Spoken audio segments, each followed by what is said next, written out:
Mr. Azmal. I am quality control manager. Nice to meet you. I love foreign country. I love foreign countrymen. I love all foreign products. So only you are local? Yes. ফরেন আজমলের ভাগ্যাকাশে আজ দুর্যোগের ঘনঘটা। বাড়ি বানানোর জন্য দেশি বিদেশি সিমেন্টের মাঝে সেরা সিমেন্ট বাছাই করতে গিয়ে ল্যাব রিপোর্টে দেখে সব পরীক্ষার শীর্ষে ক্রাউন সিমেন্ট।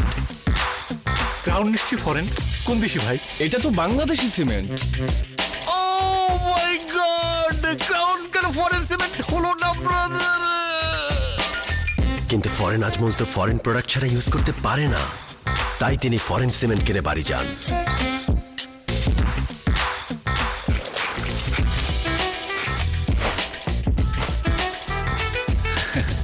আজমল সাহেব, গর্বের সাথে নিজের পণ্য ব্যবহার করুন। ক্রাউন সিমেন্ট পরপর 2বার রপ্তানিতে স্বর্ণপদক জয়ী বাংলাদেশি গ্লোবাল সিমেন্ট।